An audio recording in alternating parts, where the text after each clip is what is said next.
بسم اللہ الرحمن الرحیم۔ السلام علیکم ورحمۃ اللہ وبرکاتہ۔ رئیس اجمل شروع میں ایک غریب کسان تھا جو ایک حاکم کی بھیڑ بکریاں چرایا کرتا تھا۔ وہ اجو کسان کے نام سے مشہور تھا۔ اجو کی ایک عادت بہت مشہور تھی کہ وہ ایک ایماندار آدمی تھا، اور اگر اس کے سامنے کوئی اس کے مالک کی شکایت کرتا تو وہ لڑنے پر آ جاتا تھا۔ وہ کہتا تھا کہ اپنے مالک کی شکایات سننا بھی ایک قسم کی نمک حرامی ہے۔ اس کی اسی عادت کو دیکھتے ہوئے کوئی شخص اس کے سامنے اس کے مالک کی شکایات یا گلہ نہیں کرتا تھا۔ اس کا مالک بھی اس کی بہت قدر کرتا تھا اور اس کو عزت کی نگاہ سے دیکھتا تھا۔ اس نے اجو کسان کی محنت کو دیکھتے ہوئے اسے کچھ زمین کاشت کرنے کے لیے دے دی۔ اب اجو بھیڑ بکریاں چرانے کے ساتھ ساتھ زمین میں سبزیوں کی کاشت بھی شروع کر دی۔ ایک سال خوب بارش ہوئی اور اجو نے شہر میں جا کر اپنی سبزیاں بیچ کر خوب منافع کمایا۔ اجو اپنے خچر پر سبزی لاد کر شہر میں بیچ دیتا۔ جلد ہی اجو کسان نے اپنی آمدنی سے مزید زمین خرید لی۔ اجو کو معلوم ہو چکا تھا کہ وہ خود کفیل ہو چکا ہے اور مالک کی نوکری کرنے کی ضرورت نہیں ہے، بلکہ مالک کی بھیڑ بکریاں چرانے سے اس کا وقت ضائع ہوتا ہے۔ مگر یہ اس کی مالک سے وفاداری تھی کہ اس نے مالک کو محسوس ہی نہیں ہونے دیا کہ اب میرے حالات بدل گئے ہیں۔ وہ اپنے مالک کی ویسے خدمت کرتا رہا جیسے وہ شروع میں کرتا تھا۔ مالک نے اس کی وفاداری کو دیکھتے ہوئے خود ہی کہہ دیا کہ اب تم اپنا کاروبار شروع کر دو۔ اجو کسان نے اپنے مالک کا شکریہ ادا کیا اور اپنے کام پر مکمل توجہ دی۔ اب اس نے سبزی کے علاوہ باقی اشیاء کی بھی تجارت شروع کر دی اور کچھ ہی عرصہ بعد اپنی محنت اور لگن سے ایک کامیاب تاجر بن گیا۔ اب وہ اجو کسان سے رئیس اجمل بن چکا تھا۔ ایک دن رئیس اجمل دکن کے بازار سے گزرے تو ایک حسین و جمیل عورت پر نظر پڑی۔ وہ ایک آدمی سے گفتگو کر رہی تھی۔ آدمی نے اسے کچھ پیسے دیے اور وہ پیسے لے کر چلی گئی۔ رئیس جلدی سے آدمی کے پاس گیا اور کہا کہ تم نے اس عورت کو پیسے کیوں دیے؟ آدمی نے رئیس کو بتایا کہ یہ عورت ایک ڈانسر ہے، یہ پیسے لے کر محفلوں میں ڈانس کرتی ہے۔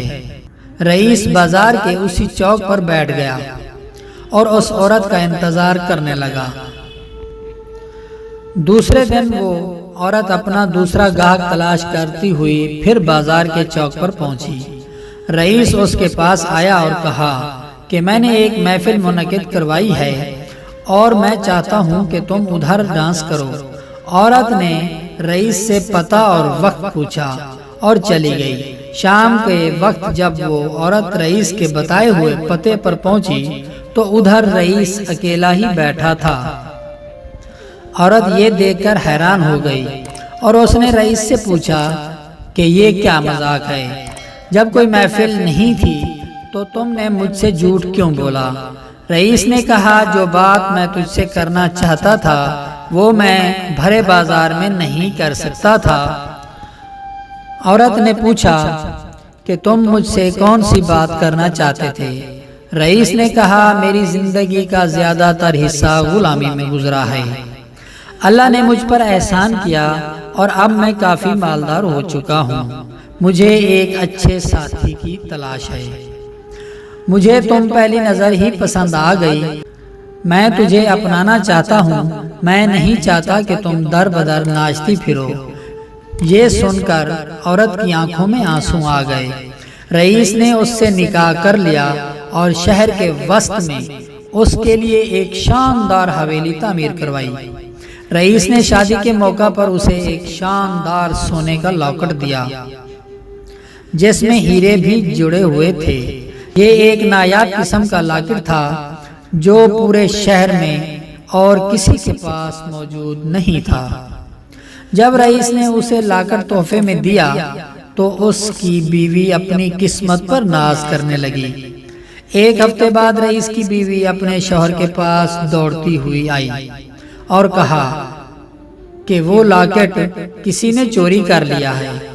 رئیس اس بات پر حیران ہوا کہ یہ کیسے ممکن ہے، گھر میں تو ہم دونوں کے علاوہ کوئی موجود نہیں ہے۔ رئیس نے ایک ماہر کو اپنے گھر بلوایا جو قدموں کے نشانات سے آدمی کی پہچان کر سکتا تھا۔ جب ماہر آدمی نے تحقیق کی تو اس نے یہ دعویٰ کر دیا کہ گھر میں تو صرف آپ کے اور آپ کی بیوی کے قدموں کے ہی نشانات ہیں اور کسی کے قدموں کے نشان نہیں۔ رئیس یہ سن کر ہکا بکا ہو گیا اور سوچ میں پڑ گیا کہ لاکٹ کہاں جا سکتا ہے، کوئی جن اٹھا کر لے گیا ہے کیا؟ وہ بھاگتا ہوا شہر کے قاضی کے پاس آیا اور کہا کہ قاضی صاحب، آپ خود ہی اس مقدمے کا فیصلہ کر لیں۔ میری بیوی کا ایک قیمتی لاکٹ چوری ہو چکا ہے۔ گھر میں صرف میری بیوی اور میرے ہی قدموں کے نشانات ہیں، تو یہ لاکٹ اچانک کیسے غائب ہو گیا؟ قاضی کچھ دیر خاموش رہا اور پھر بولا کہ کیا تجھے اپنی بیوی پر شک ہے کہ اس نے لاکٹ کسی کو دے دیا ہو؟ رئیس نے غصے سے کہا، قاضی صاحب، میری بیوی ایسی عورت نہیں ہے۔ آپ نے سوچ بھی کیسے لیا کہ وہ اپنا لاکٹ کسی اور کو دے دے گی؟ اس کا بھی میری طرح کوئی اپنا نہیں ہے، ہم دونوں ہی ایک دوسرے کا سہارا ہیں۔ قاضی نے رئیس سے کوئی مزید بحث نہیں کی اور اسے ایک عطر کی شیشی دیتے ہوئے کہا کہ یہ ایک جادوئی عطر ہے، تم یہ اپنی بیوی کو تحفے کے طور پر دے دینا۔ جب تمہاری بیوی یہ خوشبو لگائے گی تو چور خود بخود تمہارے گھر کے سامنے لاکٹ واپس لے کر آ جائے گا۔ رئیس نے کہا، قاضی صاحب، آپ کیسی باتیں کر رہے ہیں؟ یہ تو آپ نے ایک فضول بات ہی کر دی جس کو دل اور دماغ قبول ہی نہیں کر رہے۔ قاضی نے کہا، اگر لاکٹ واپس چاہیے تو تجھے میری یہ بات ماننی پڑے گی۔ رئیس نے مجبوراً اس کی بات مان لی اور خوشبو کی شیشی لے کر گھر چلا گیا۔ بیوی سے کہا کہ تم فکر مت کرو، لاکٹ واپس مل جائے گا۔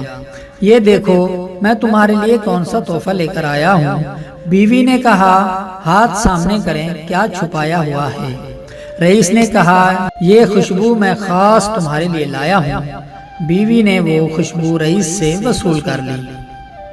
رئیس کی روانگی کے بعد قاضی نے وہی خوشبو اپنے 4 آدمیوں کو دیتے ہوئے کہا کہ شہر کے چاروں داخلی راستوں پر کھڑے ہو جاؤ، ہر آدمی کو شہر میں داخل ہونے دینا، لیکن اگر اس شہر سے واپسی پر اس قسم کی خوشبو کسی شخص سے بھی آئے تو اس کو پکڑ کر عدالت میں لے آنا۔ قاضی صاحب کے آدمی حکم کی تعمیل کرتے ہوئے شہر کے چاروں داخلی راستوں پر کھڑے ہو گئے۔ 8 دن کے بعد ایک آدمی شہر سے واپس جانے لگا تو اس سے وہی خوشبو آنے لگی جو قاضی صاحب نے اپنے آدمیوں کو دی تھی۔ آدمیوں نے اسے پکڑ لیا اور قاضی صاحب کے پاس لے آئے۔ قاضی صاحب نے آدمی کو دیکھتے ہی کہا کہ لاکٹ کہاں ہے؟ نوجوان نے کہا کہ کون سا لاکٹ؟ میرے پاس تو کوئی لاکٹ نہیں۔ قاضی صاحب نے سپاہیوں سے کہا کہ اس کو اس وقت تک مارتے رہو جب تک یہ اپنی چوری کا اقرار نہیں کر لیتا۔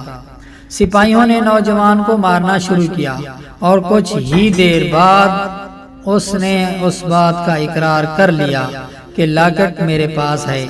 نوجوان کے ساتھ سپاہی گئے اور لاکٹ لے کر واپس آ گئے۔ قاضی صاحب نے رئیس کو عدالت میں بلوایا اور کہا کہ تمہاری بیوی اس شخص سے رات کی تاریکی میں ملتی ہے۔ ملتے وقت خوشبو اس آدمی کے کپڑوں پر لگ گئی جس کی وجہ سے یہ پکڑا گیا۔ نوجوان سے پوچھا گیا تو اس نے بتایا کہ رئیس کی بیوی سے میرے پرانے تعلقات ہیں، اس کا میرے ساتھ بھاگنے کا ارادہ تھا مگر میرے پاس 1 دینار بھی نہیں تھا۔ اس نے مجھے یہ لاکٹ دیتے ہوئے کہا کہ اس کو بیچ کر کچھ خرچ اپنے پاس رکھ لینا۔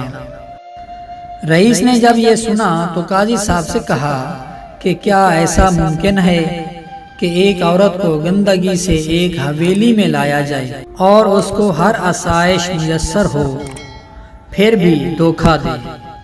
قاضی صاحب نے کہا جس کی فطرت میں بے وفائی ہو اس سے کبھی اچھائی کی امید نہیں کرنی چاہیے۔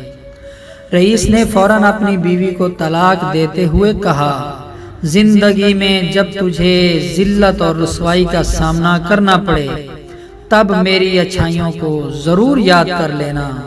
تو دوستو اللہ تبارک و تعالیٰ سے دعا ہے کہ ہمیں سیدھے راستے پر چلنے کی توفیق عطا فرمائے، آمین ثم آمین۔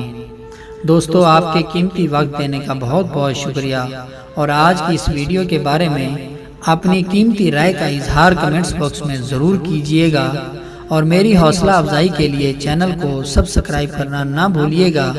تو پھر ملتے ہیں ایک نئی ویڈیو کے ساتھ، تب تک کے لیے اجازت دیجیے، اللہ نگہبان۔